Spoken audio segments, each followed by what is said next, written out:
Japanese have attacked Pearl Harbor by air.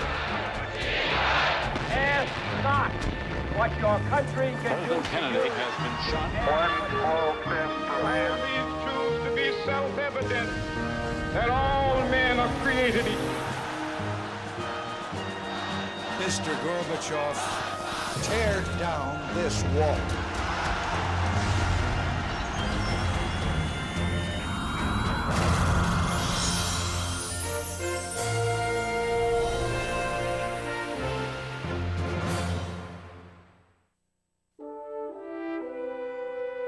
It was May of 1932. It's a spectacle unparalleled in the history of the country. And something was very wrong in the land of plenty. A day of bloodshed and riot. There were those of us who felt that America was teetering on the brink of revolution.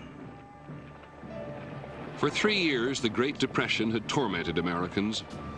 Now, 20,000 Army veterans and their families came pouring into Washington to find out what the government was going to do about it. They were bearded, they were ragged, they were desperate. You could see it in their eyes. They'd been promised a bonus for their service in World War I, but it was not due to be paid until 1945. The desperate veterans wanted their money now. They were called the Bonus Army. On July 28th, the Bonus Army came to blows with Washington police. Shots were fired. President Herbert Hoover barricaded himself in the White House and called out the troops. The soldiers have orders to burn down the unsanitary and illegal camps. And the roaring flames sound the death knell to the fantastic Bonus Army. When the smoke cleared, 2 veterans and an infant were dead. It was absolutely shameful. The sacrifice of the young American boys left such an impression on me, I have never forgotten it. They were just trying to feed their families. Millions of Americans could no longer provide for their families. With nowhere to turn for help, they were angry and they were approaching their breaking point. 3 years into the Depression, the American system was in grave danger. Unless it could change and change quickly, it might not survive. Bad times had arrived without warning. After a decade of expanding prosperity, almost overnight, the Wall Street crash of 1929 shattered America's confidence in its economy.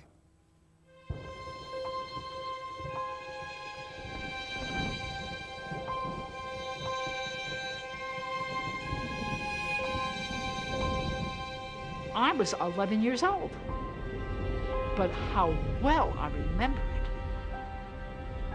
It was like the skies had grown dark, thunder, and all of a sudden, faces were tragic, and people were walking around in the hallways of our building and in the streets with inquiring eyes and saying, has it happened to you? Has it happened to us?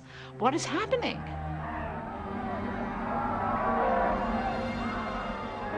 The living telegrams at that time.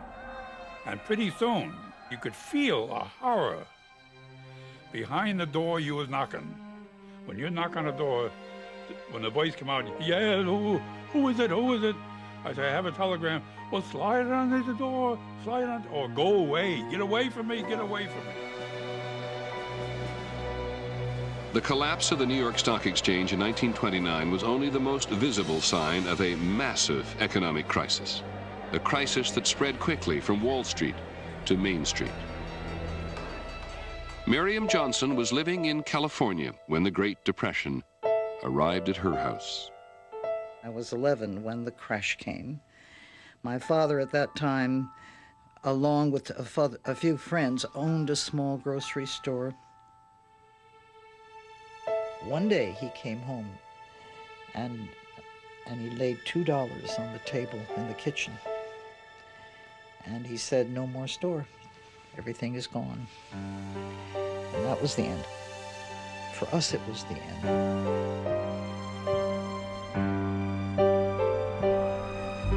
Every day produced more bankruptcies, more layoffs, more people with less money in their pockets.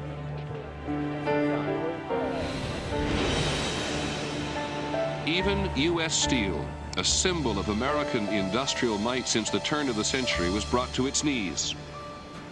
In 3 years, the entire full-time payroll was laid off, 225,000 workers.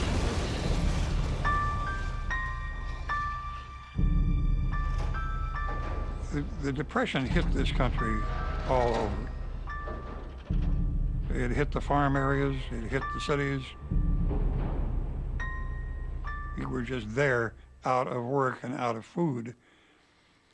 And everybody was baffled. You know, nobody had ever had that experience before.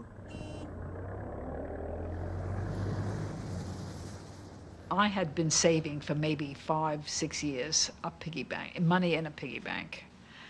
Nickels, pennies, dimes the most. It turns out that I was the only one in the family that had any money. Because one day I came home and I grabbed hold of my piggy bank just to give it a shake, and there was nothing in it. My mother was looking at me and she said, "Your father borrowed the money. He has to go out to look for work and he needed money to go downtown."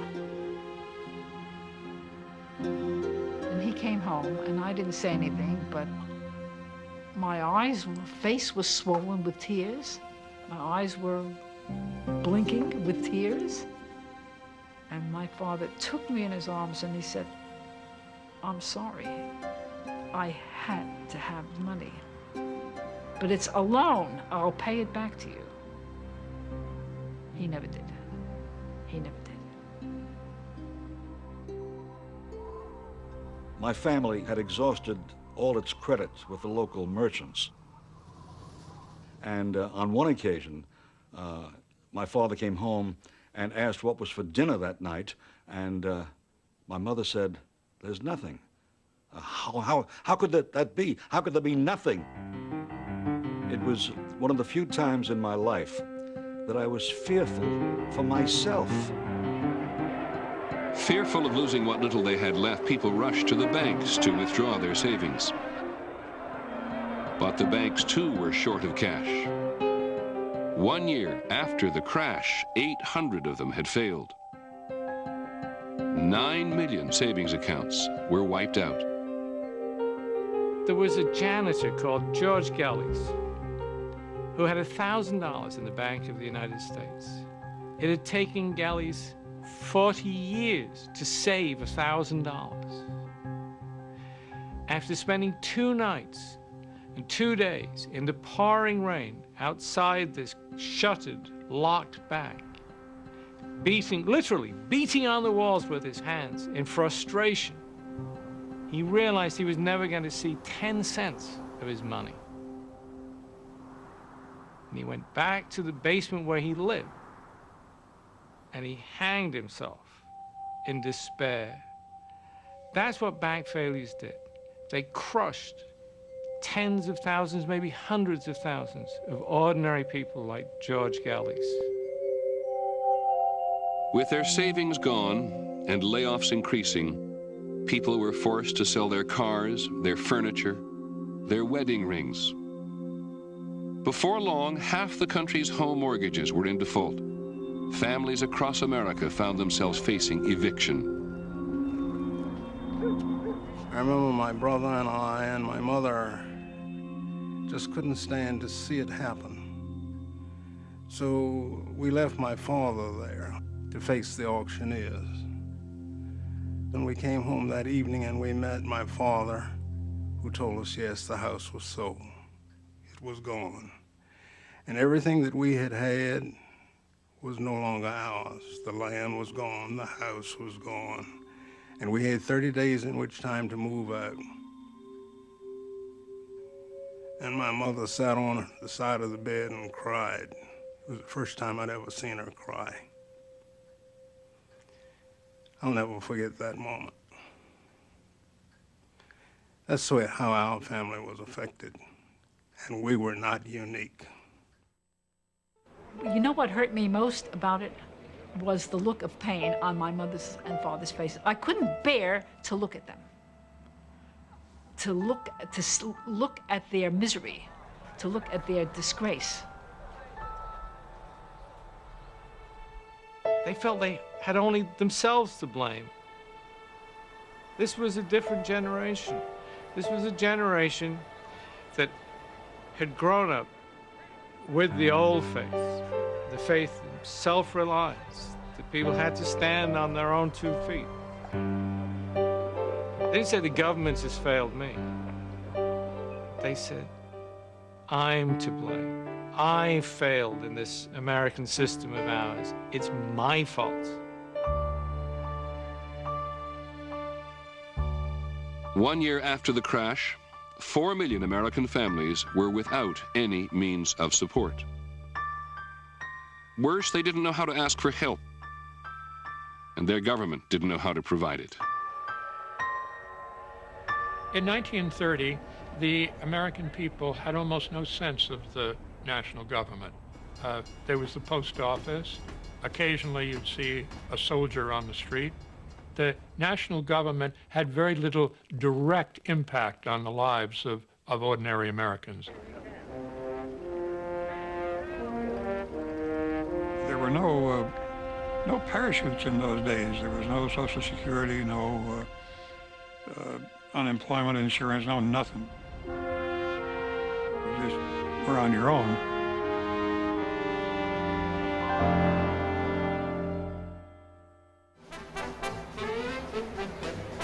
By 1931, hard times seemed to be everywhere. But if you could still spare a dime, you could slip into a glamorous world where the roaring 20s had never ended. You could go to the Grand Lake Theater, hear Horace Heidt and his orchestra play for half an hour. Then they'd have the movie-tone news, and then they'd have the feature story, and then they would have Bugs Bunny or the equivalent comic, and then they'd have the second feature. And by that time, the orchestra was getting ready to play again. So you could spend about 6 or 7 hours for 15 cents. There was no television, there was only radio. So this visual escape into a dark theater, you could literally forget your troubles and get happy. Many people tried to dance their troubles away, often to the carefree, irresistible rhythms of a new generation of jazz music that was sweeping the country. Swing. Swing it, honey child. Susie Q's going to town and how.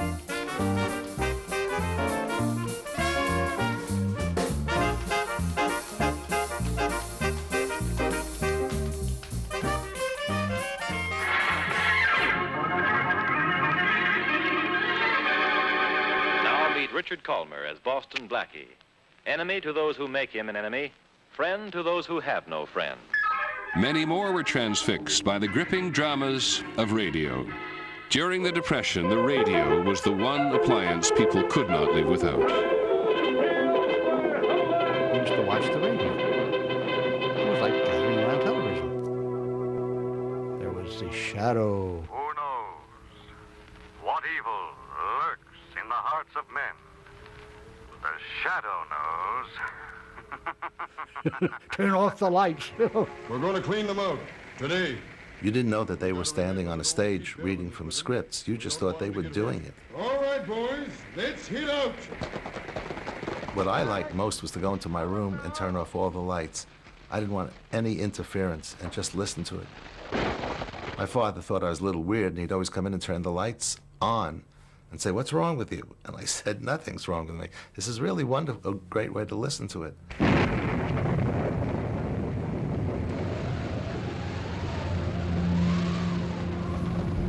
But sooner or later, people had to turn the radio off.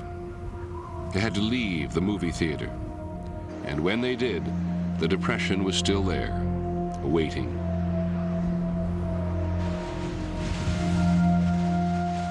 It advanced upon the farmers of the South and Midwest in terrifying storms of dry dust. It was one of the worst droughts in American history. The land itself was blowing away. It looked like a tornado coming, big black clouds, dust coming across the desert there. It was terrible. You couldn't breathe. You'd put something over your face, a handkerchief, and try to breathe through it, and you spit out mud balls. 25,000 square miles of farmland became known as the Dust Bowl. For farmers who'd been suffering through their own economic crisis since the 1920s, it was the final blow. Leaving their farmhouses and barns to rot, they fled westward for the Promised Land, California.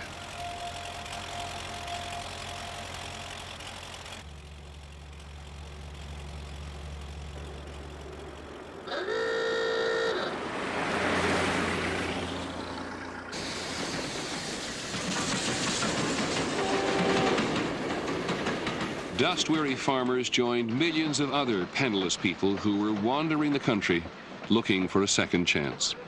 The transportation of choice was the freight train. Riding the rails was dangerous. The trains were patrolled by vicious guards. But the price was right. When they're going to leave, they give you the highball, and that's 2 shorts and a long. Man, you better get ready then, because he's pulling out.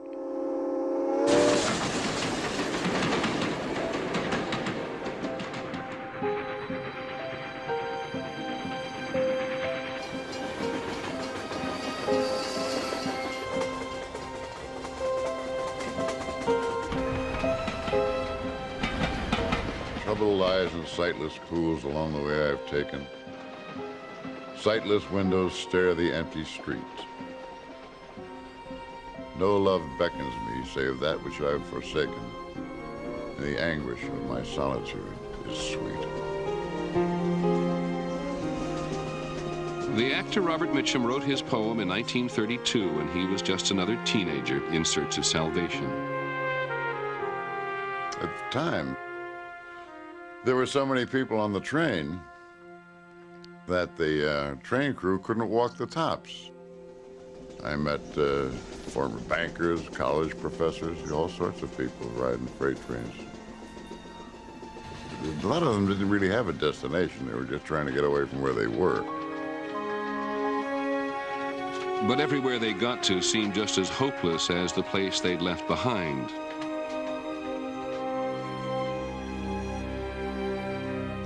Numbers of towns would arrest those people who came there. There was particular concern about what were called the wild boys of the road. President Hoover sent undercover agents to ride the rails and assess the danger. One of them was a young law student named Melvin Belli. You saw a part of America at that time that gave fear to everybody in Washington. There's something wrong with the country, and it's so wrong that these people are going to want a revolution. Strikes and protests were spreading, becoming angrier and more violent. Bill Wheeler was a 19-year-old truck driver when he witnessed a demonstration in New York. The square was just filled with mobs of people. They were demonstrating, it turned out, for unemployment relief, unemployment benefits. And the police and the firemen were mowing them down with fire hoses. The cops were beating them on the head. It was unbelievable. Radical movements like the Communist Party were gaining influence and converts. President Hoover misread the danger signals and still did nothing to ease the suffering. We are convinced that we have overcome major financial crisis. A crisis in severity unparalleled. For some, the loss of faith was so profound that they simply fled the country. 3 years after Joseph Stalin had predicted the death of capitalism, 100,000 Americans moved to the Soviet Union to help build communism. There was work for anybody that wanted to work. There was none of this going around with your hat in your hand and tears in your eyes begging for a job. It seemed to be a land of great promise at that time.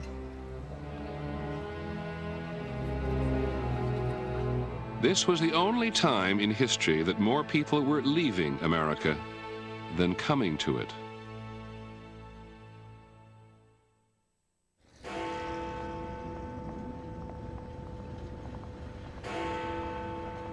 In time, the Great Depression spread like a virus far beyond American borders. Hunger marches, signs of the political times. Charitables ont créé en plein centre de Paris cette soupe populaire.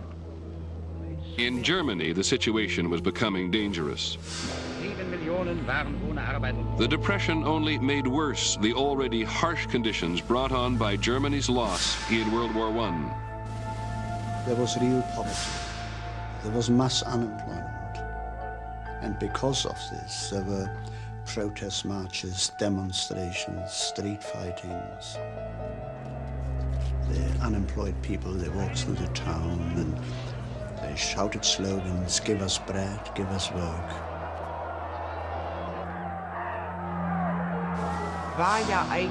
There was so much unrest, so much disorder.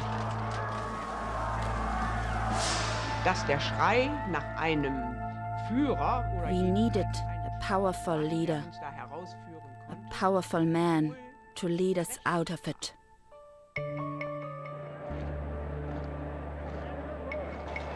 The first time I saw the Nazis, they marched around in town with brown shirts on. They had proper uniforms and they had music and they had flags.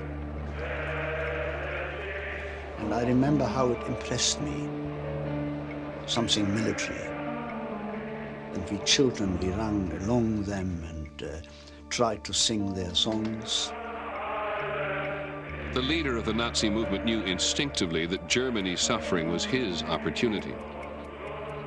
Adolf Hitler told the demoralized Germans that he could cure what ailed them.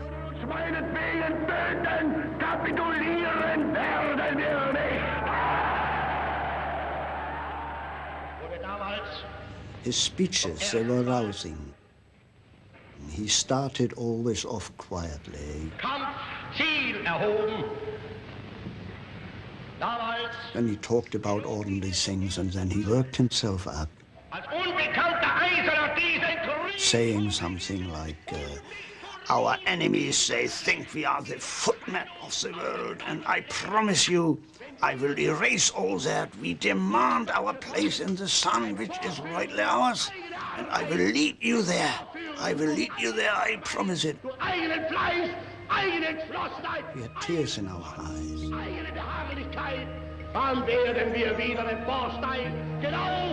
In 1932, Hitler's rapidly growing Nazi Party took 37% of the vote in parliamentary elections.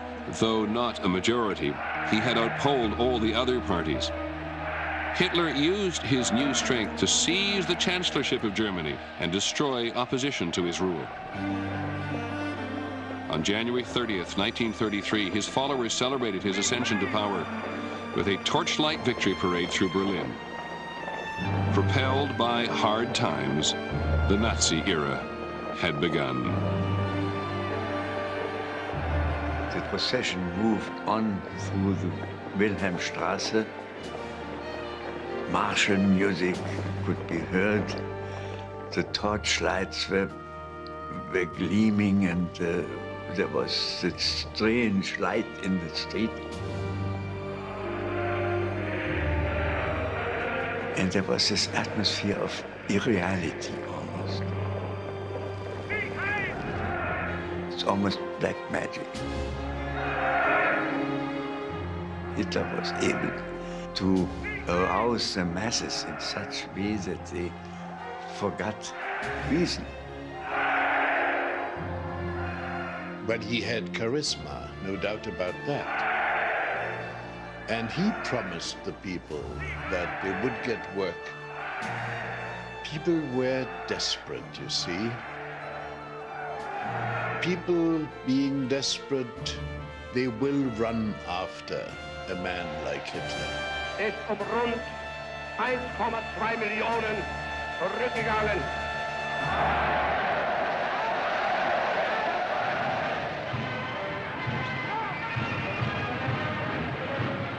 1932 was also a year of decision for Americans. Republican President Herbert Hoover campaigned for re-election, only to find that everywhere he went, his name had become synonymous with failure. Shanty towns of unemployed men were now called Hoovervilles. Newspapers were Hoover blankets. Empty pockets, Hoover flags. The very first task of this country is to see that no man, woman, or child shall go hungry. It was said of Hoover that even dogs took an instinctive dislike to him. We have yet to go a long ways into capture. And in the 1932 campaign, one man wired him, vote for Roosevelt and make it unanimous. Strategy which we have established is California, cast 44 votes for Franklin D. Roosevelt. New York Governor Franklin Roosevelt was the Democratic Party candidate. He had been struck by polio in 1921. He was known more for his charm than his accomplishments. Most people were not sure what he meant when he promised a new deal to the American people. friends, the time has come. Neither was he. But Roosevelt appeared optimistic, confident, and he wasn't Herbert Hoover. Our campaign slogan, Sissy. Happy days are here again. Good, that's right. Roosevelt won in the greatest electoral landslide America had ever seen. And he faced perhaps the greatest challenge ever presented to an American leader. The 4 million unemployed of 1930 had turned into 16 million by 1933, 25% of the American workforce. I mean, the American economy was in free fall. Economists disagree to some extent on this, but we could have lost everything in 1933. It was that bad. I, Franklin Delano Roosevelt. On Inauguration Day, nearly 100,000 people braved a cold March morning to hear what the new president would do. This great nation will endure as it has endured. Let me assert That magnificent resonance coming out. the only thing we have to fear is fear itself. We have nothing to fear but fear itself, and everybody would look at each other, they'd nod their head. Let us unite. And when he'd say, my friends, everybody could feel he was talking to him. That was one of his friends, that was one of his people. And me, a little black boy, down in Georgia, hearing that voice over the radio, you know, I felt it. It wasn't that he told it to Daddy and Daddy told it to me, or told it to Mama and me. No, he was talking to little Ossie sitting there listening to him. He could, through the magic of his voice and radio, reach out and involve you in the great adventure of making America work again. Roosevelt moved decisively to restore confidence in the country's financial system. In one daring move, he closed the nation's banks and ordered the Treasury to rush them $2 billion in new currency. Let me make it clear that the banks will take care of all needs. The reaction was to his closing of the bank, thank God, somebody has come in and had done something. When the banks reopened, deposits easily exceeded withdrawals. Rescuing the banks was only the beginning. In his first 100 days in the White House, Roosevelt moved at a breathtaking pace, regulating business, helping farmers, pumping new money into the economy. It was the most massive intervention in the lives of the American people the country had ever known. Roosevelt put people on the government payroll when private business didn't hire them fast enough. The wild boys of the road became part of the Civilian Conservation Corps, planting trees and building roads across America. They shipped us out to the bottom of Grand Canyon. We'd build trails, you know, for people coming in sightseeing. We got $5 a month and they sent 25 home for your family to live on. And here's was the federal government stepping in to help people. It may not have been enough. In some cases, it didn't help, but somebody was trying. And one had that feeling that maybe it was going to work.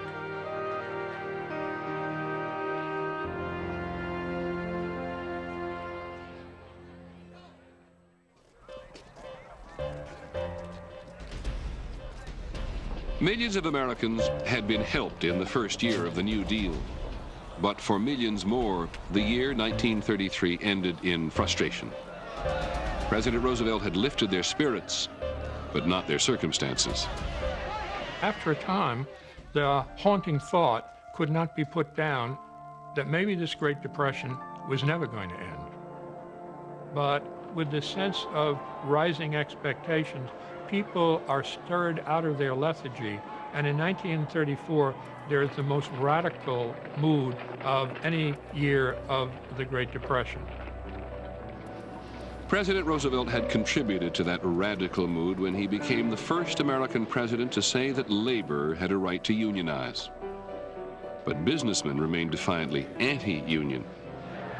In the spring of 1934, emboldened dock workers closed ports all along the Pacific coast. In San Francisco, their strike turned violent.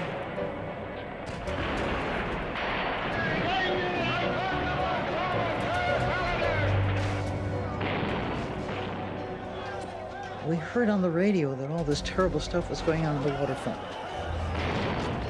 And my husband was down there. And I remember my mother and I were frightened and very upset. Would Harold make it?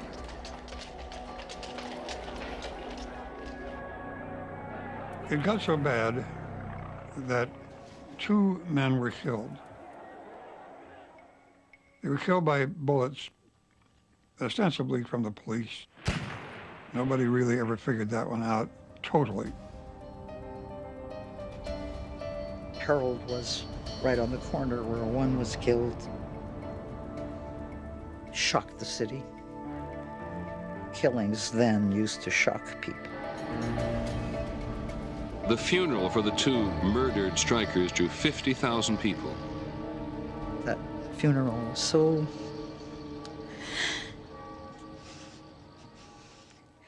It so shocked the city. It was so impressive. That was enough to infuriate the people of San Francisco. So much, they said, we've had it. Every day we'll watch these longshoremen and seamen getting beaten and clubbed. We've had it up to our eyebrows. By God, whatever it takes to win a strike, we're going to win it. And they stopped. All work. Even a barber says, we refuse to give a haircut to anybody until the strike is over. We sympathize with the union. We sympathize with the men. And so they shut the port down, shut the city down. Little stores closed until our boys win. The city was quiet as hell. Nothing moved for 4 solid days.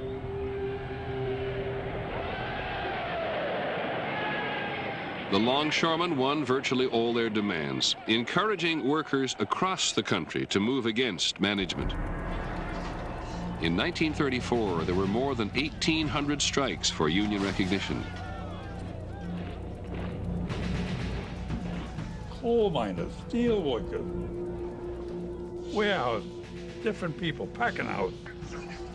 They said if a bunch of starving seamen and longshoremen could weather the storm, then we could do it back in Pittsburgh, or we could do it here, we could do it there.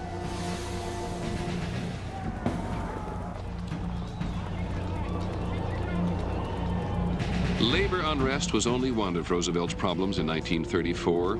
Economic recovery had stalled, and critics complained that he'd gone too far. The constitutionality of some New Deal programs were being challenged in the courts, and business leaders were warning that FDR had steered the country recklessly to the left. But Roosevelt knew that his program still hadn't reached millions of desperate Americans, and he didn't know how long they would wait. Discontent and frustration gave rise to any number of demagogues, including the charismatic radio priest Father Charles Coughlin, Children and shelterless men and women. Dr. Francis Townsend, self-proclaimed advocate for the elderly, radical spellbinders who claimed the New Deal was dying. During 1934, one of these would-be saviors developed a national following and presidential ambitions. Because Hoover wanted to plow up every He was called the Kingfish. Senator and former Louisiana Governor Huey Long.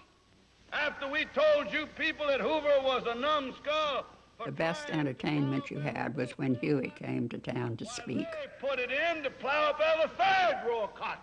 Everybody went to hear him, whether they were for him or against him. He was marvelous. The Lord has answered the prayer. He has called the barbecue. He used such expressive language. He said to You just had to listen. 125 million Americans. And when people listened, many discovered they liked what they heard. What Huey Long was saying was that he was going to soak the rich and he was going to give that money to the poor. His plan was never really carefully worked out, and in his own state in Louisiana, he fell notably short of redistributing the wealth. But it had a kind of direct appeal that the more complex programs of the New Deal lacked, and also provided a focus for the animus against the rich that had been building during the years of the Great Depression. Long promised every American a house, a car, a radio. In return, he wanted power. Absolute power. You couldn't do anything in Louisiana unless you got his okay. He was vicious. And if you told him no, he'd knock you down. He had built up a private police force. He had shown his contempt for the democratic processes, and that created a great deal of worry in Washington. Not just Southerners, but Midwestern farmers and New York factory workers were joining Long Share Our Wealth clubs. I advised our Roosevelt. By 1935, Franklin Roosevelt was privately calling Huey Long the most dangerous man in America. They sat up and called General Hugh S. Johnson down here to take charge of that. When you have food riots, you have the makings of a dictatorship. Don't think you wouldn't do it too. You might vote the wrong way. He rose on the votes of the people, and Huey Long was rising on the votes of the people too. Huey Long never got the chance to run for president. He was cut down by an assassin in September 1935.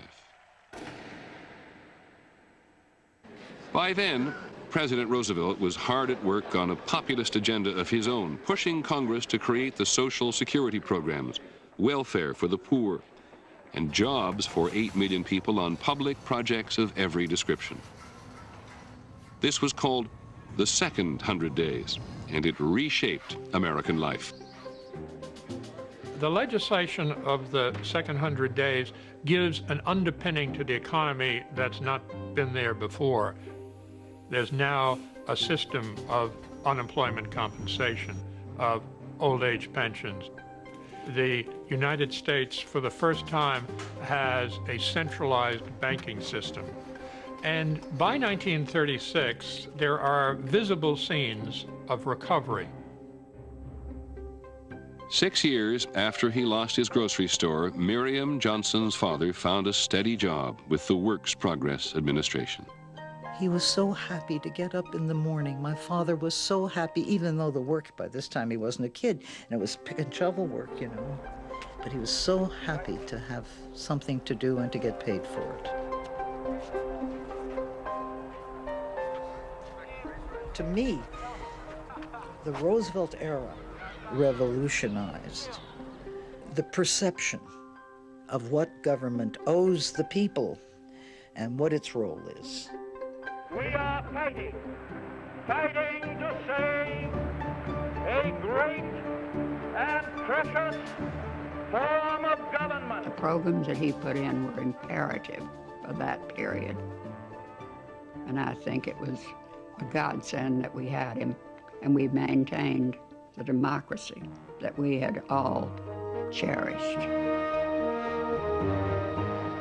Campaigning for a second term in 1936, Roosevelt told a cheering crowd, "You look happier today than you did 4 years ago." And they were. Franklin Delano Roosevelt was re-elected by the greatest margin in the history of American politics.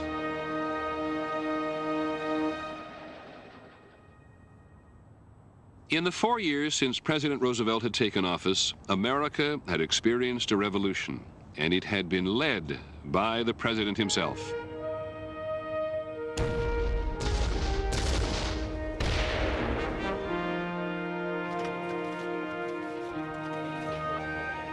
The New Deal programs of the Depression era transformed the country's landscape. One project alone, the Tennessee Valley Authority, built dams, brought electricity, ended floods, and lifted families out of poverty in 7 states. But as he took office for his second term in January 1937, Roosevelt's New Deal still had not completely overcome the Depression in America. By 1937, the Depression in Germany was over. Adolf Hitler had kept his promise to give the people work. Unemployed people disappeared practically overnight. There were no young, healthy men standing at the corners of Berlin and begging around for pennies. People had jobs, were happy. The secret of Germany's new prosperity was rearmament. There were plenty of jobs making powerful new weapons and building a highway system as much for tanks as for cars.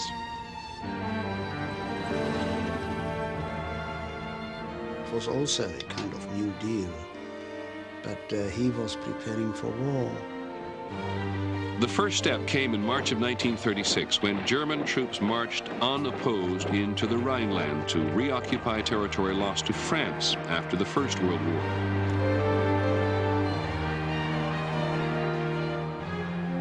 He was leading us to the place in the sun. And I sincerely and honestly believed in all that. And when I came home and told my father, arguments started, and my mother often said, "No, Fritz, leave that boy alone. He can't help it that he is so brainwashed." And then I started again with my mother. "What do you mean by brainwashed?" And now, of course, I realize my parents were right, but it's all too late. Now Adolf Hitler would try to keep another promise to the German people: to build a new German empire. One, he said, that would last 1,000 years.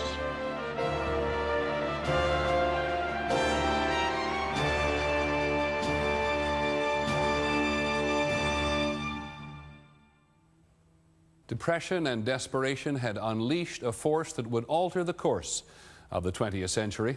We'll see that on the next episode of The Century, America's Time. I'm Peter Jennings. Thank you for joining us.